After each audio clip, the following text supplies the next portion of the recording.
Hey there, everybody. Welcome to another edition of the THW NHL News and Rumors Rundown. My name is Jim Parsons. I'm here with the HockeyWriters.com. We hope you enjoyed the weekend. We got lots of stuff to go through. We're getting closer and closer to preseason. Regular season's just around the corner. A few more transactions that'll probably happen throughout the offseason, but lots of news to cover this week, especially with the Montreal Canadiens, Carolina Hurricanes, and Arizona Coyotes. So we're going to get into that right away. Just a quick reminder, if you want to follow us, you can do so on Twitter at The Hockey Writer. You can go to the HockeyWriters.com and check out the NHL News and Rumors. And of course, on Facebook, Facebook.com/The Hockey Writers. All right, let's get right into the big news of the week. Jesperi Kotkaniemi, he is now officially a member of the Carolina Hurricanes. The Hurricanes tendered an offer sheet, $6.1 million for 1 year.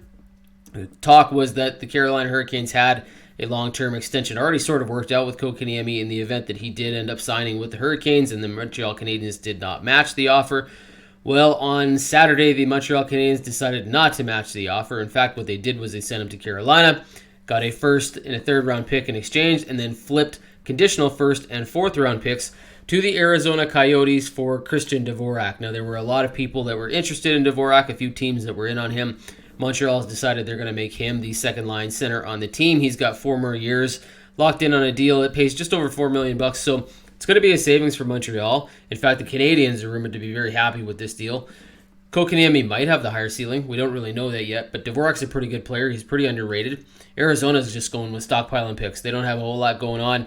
Full rebuild mode for the Coyotes, but Carolina's going to get the player, possibly sign a long-term extension with Kotkaniemi.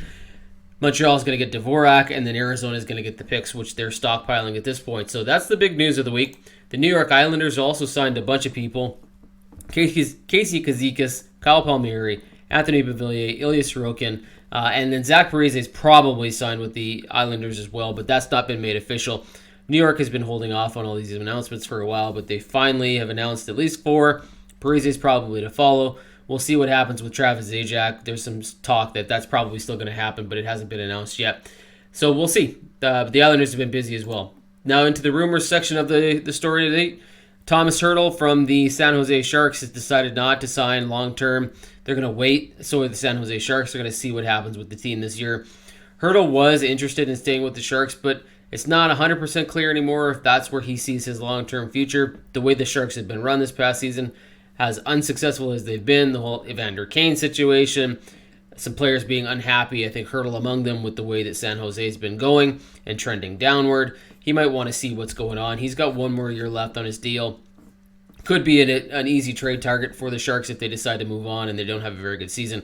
Hertl will certainly be in demand from a number of teams, so we should watch for that story to develop over the season. As far as the Edmonton Oilers go, Kailer Yamamoto is probably going to get done a 2-year bridge deal around $2.5 million, but there is some hold off or some hiccups with this deal. Joel Farabee out of the Philadelphia Flyers organization, very similar numbers, very similar situation, no leverage from the player, but still the Flyers gave him a long-term deal, really good money. So Yamamoto's side is kind of looking at this going, well, maybe we're worth more. They're really not. They don't have the leverage. The Oilers are not prepared to go long-term with Yamamoto. They don't know exactly what he's going to be yet. He hasn't played enough games to really show them what he's going to be yet. So they're just waiting this one out, but it will get done, and a bridge deal is probably the way the Oilers and Yamamoto are going to go. Finally, P.K. Subban out of the New Jersey Devils organization. There's lots of talk that there are teams interested in Subban. He's got 1 more year left, $9 million. That's a big ticket to pay. He's had down seasons. He's not been that wonderful in terms of his value for cost per minute played, if that's how you want to look at it, but there are teams that are apparently rumored in this that maybe New Jersey can move the player. Boston may be one of them, although I don't know how they're going to fit that whole thing in with the cap. They're still looking for another center to replace David Krejci, but you never really know. There's going to be some teams that are calling about Subban, and if New Jersey is willing to retain some salary, you never know. It could be one of those deals that get done. All right, guys, that's going to do it for us this week. Don't forget, we got all sorts of action, tons of stuff going on the YouTube page, the Facebook page, the videos. Check them all out on the Hockey Writers. Then go to thehockeywriters.com for all your news and rumors. But that's been another edition of the THW News and Rumors Rundown. My name is Jim Parsons with the Hockey Writers, and we will talk to you guys next week.